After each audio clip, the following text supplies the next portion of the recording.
আলহামদুলিল্লাহ, তাহলে আমি বুঝবো যে আমার কথা আপনারা বুঝতেছেন। বলেন তো দেখি, আমাদের দ্বীনের নাম কি? মাশাআল্লাহ। কবরে যখন জিজ্ঞাসা করবেন আমাদেরকে ওয়ামা দীনুকা, কি বলবো? খালি ইসলাম করবেন, আর কিছু বলবেন না। দীনিয়াল ইসলাম। তাহলে আমাদের দ্বীনের নাম হলো কি? ইসলাম। আলহামদুলিল্লাহ, আল্লাহ পাক আমাদেরকে ইসলামের মতো একটা দ্বীনের অনুসারী হওয়ার আল্লাহ পাক তৌফিক দিয়েছেন। এটা আল্লাহর বিরাট নিয়ামত। এজন্য আবারও শুকরিয়া বলেন আলহামদুলিল্লাহ। আচ্ছা, এবার বলবেন ইসলাম কি সর্বশ্রেষ্ঠ ধর্ম না সর্বনিম্ন ধর্ম? এই তো ফেল করে গেছেন আপনারা। আবার আগে মনে করছিলাম মেধাবী, এবার দেখি যে তো ফেল করে গেছেন। এবার নাম্বার পাইছেন 0। ইসলাম সর্বশ্রেষ্ঠ না সর্বনিম্ন? সর্বশ্রেষ্ঠও না সর্বনিম্নও না। ইসলাম কি? একমাত্র ধর্ম। ইসলাম একমাত্র ধর্ম। এই জায়গায় বিরাট গলত। আল্লাহ রাব্বুল আলামিন সূরা আলে ইমরানের 19 নম্বর আয়াতে কারিমায় আল্লাহ পাক বলছেন, ইন্নাদ দীনা ইনদাল্লাহিল ইসলাম। আল্লাহ রাব্বুল আলামিনের কাছে একমাত্র মনোনীত দ্বীন হলো ইসলাম। সূরা আলে ইমরানের 85 নম্বর আয়াতে কারিমায় আল্লাহ রাব্বুল আলামিন বলেন, ওয়া মান ইয়াবতাগি গায়রাল ইসলামি দীনান ফালান ইউকবালা মিনহু ওয়া হুয়া ফিল আখিরাতি মিনাল খাসিরিন। আল্লাহ রাব্বুল আলামিন বলেন, বান্দারে, ইসলাম ছাড়া যদি অন্য কোন দিন তুমি তালাশ করো, ফালাই ইউকবালা মিনহু, আল্লাহ রাব্বুল আলামিন সেটা তোমার থেকে গ্রহণ করবেন না।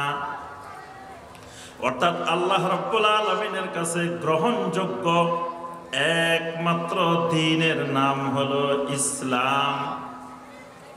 ইসলাম বাদে আর কোন দিন, আর কোন ধর্ম আল্লাহ রাব্বুল আলামিনের কাছে গ্রহণযোগ্য নয়। যদি বলেন ইসলাম সর্বশ্রেষ্ঠ ধর্ম, তার অর্থ হলো আরো কয়েকটা আছে। ইসলাম 1 নম্বরে, 2 নম্বরে একটা আছে, 3 নম্বরে একটা আছে, 4 নম্বরে একটা আছে, 5 নম্বরে একটা আছে। যতগুলো ইসলাম ছাড়া দ্বীনে বাতিল আছে, ইসলাম হলো একমাত্র দ্বীনে হক। বাকি যত দ্বীন আছে সবগুলা হলো দ্বীনে বাতিল। আল্লাহ রাব্বুল আলামিন রাসূলকে পাঠিয়েছেন দ্বীনে হক দিয়ে। ওয়াল্লাযী আরসালা রাসূলাহু বিল হুদা ওয়া দীনিল হক। দ্বীনে হক নিয়ে আল্লাহ পাক রাসূল পাঠাইছেন। বাকি যত দ্বীন আছে সব দ্বীন হলো দ্বীনে, কথা কয় না, দ্বীনে কি? বাতিল। সূরা আল কাফিরুন সর্বশেষ আয়াত, লাকুম দীনুকুম ওয়ালিয়া দীন। আল্লাহ পাক বলেন, রাসূল আপনি বলে দিন, তোমাদের দিন তোমাদের জন্য, আমার দিন আমার। তোমাদের দিন মানে কাদেরকে বলা হয়েছে? কাফেরদেরকে। প্রথম সম্বোধনটা কুল ইয়া আইয়ুহাল কাফিরুন। তাহলে লাকুম মানে ও কাফেরেরা, তোমাদের দিন তোমাদের জন্য। তাহলে কাফেরদেরটাকেও আল্লাহ দিন বলছেন, কিন্তু ওই দিনটা দ্বীনে হক না, ওই দিনটা হলো দ্বীনে বাতিল। তাহলে ইসলাম ছাড়া যত মতবাদ, যত তন্ত্র, যত মন্ত্র, যত মতবাদ, যত ধর্ম যা আছে সবগুলা হলো দ্বীনে বাতিল। একমাত্র জমিনে দ্বীনে হক, সত্যিকারের দ্বীন, গ্রহণযোগ্য দ্বীন হলো ইসলাম। তাহলে এবার বলেন দেখি, ইসলাম সর্বশ্রেষ্ঠ ধর্ম না সর্বনিম্ন ধর্ম? মাশাআল্লাহ, এটা একবারে সারা জীবন মনে রাখতে হবে। কবরে গেলেও মনে রাখতে হবে, কবরেও মনে রাখা লাগবে। কবরে ভুলে গেলেও চলবে না, কারণ কবরে কিন্তু গুরুত্বপূর্ণ প্রশ্ন এটা, ওয়ামা দীনুকা। তখন যদি কর না আসলে তো দিনের নাম তো জানি না, চলবো? এই কারণে কবরে গেলেও মনে রাখতে হবে যে আমার আপনার দিন হলো একমাত্র ইসলাম। আল্লাহ রাব্বুল আলামিন যেই দিনটাকে একমাত্র দিন বানাইছেন, এই দিনটাকে আল্লাহ রাব্বুল আলামিন পরিপূর্ণ বানাই দিছেন। কারণ এটা জমিনে একমাত্র দিন, এর বিকল্প আর কোনো দিন নেই। দিন যদি কয়েকটা থাকতো তাহলে এখান থেকে কিছু নেওয়া যেত, এখান থেকে কিছু নেওয়া যেত, চারিদিক থেকে নেওয়া যেত। এখন ইসলাম ছাড়া আর দিনে নাই। তাহলে মানব জীবনের যা দরকার, মানুষের জন্ম থেকে শুরু করে মৃত্যু পর্যন্ত যত জিনিস দরকার, সমস্ত জিনিস আল্লাহ রাব্বুল আলামিন ইসলামের মধ্যে দিয়ে দিছেন। দিছেন না? কথা করে দেন।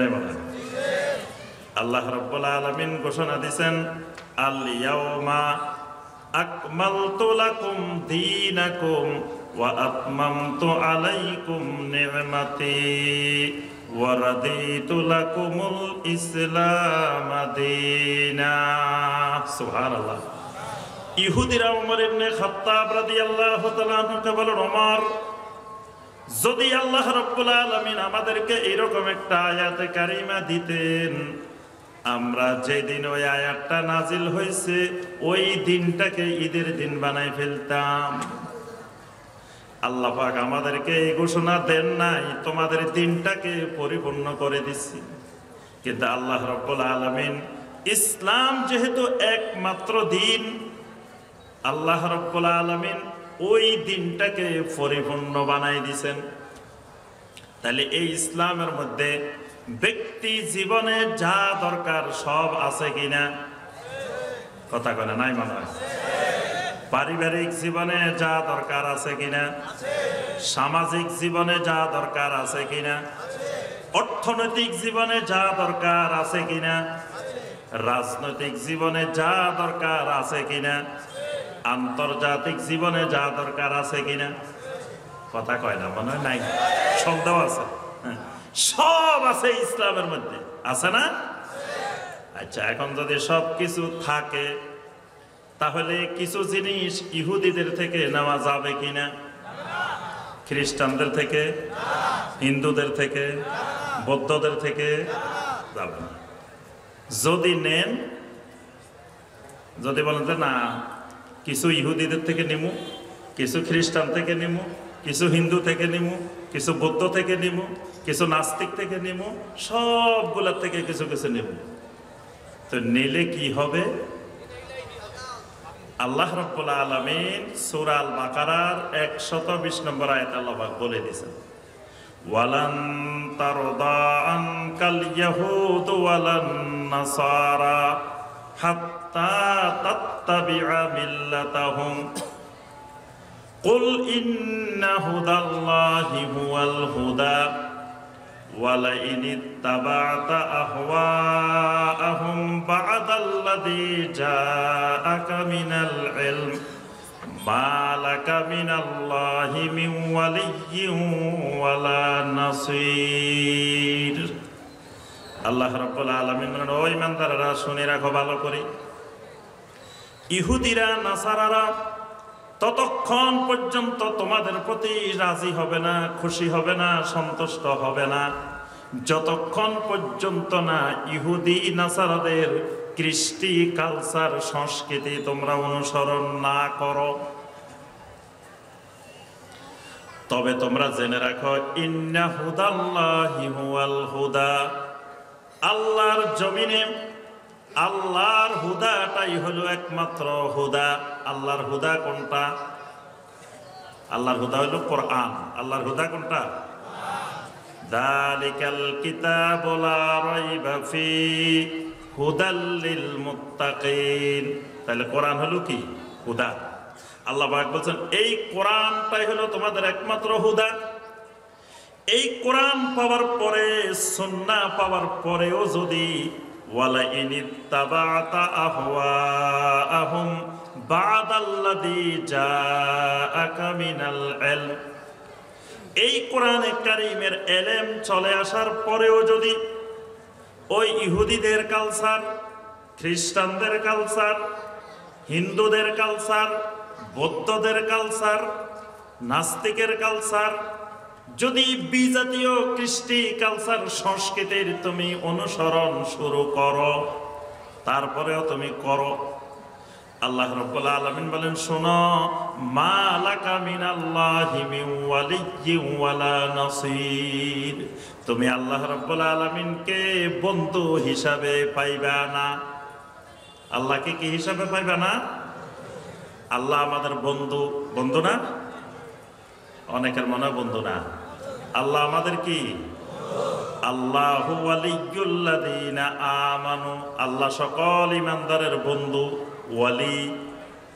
তো যদি বিজাতীয় কৃষ্টি কালচার অনুসরণ করো, তাহলে আল্লাহ বলছেন মা লাকা মিনাল্লাহি মিন ওয়ালিয়্যিন, তুমি আল্লাহকে বন্ধু হিসাবে পাইবা না, ওয়ালা নাসির, আল্লাহকে তুমি সাহায্যকারী হিসাবেও পাইবা না।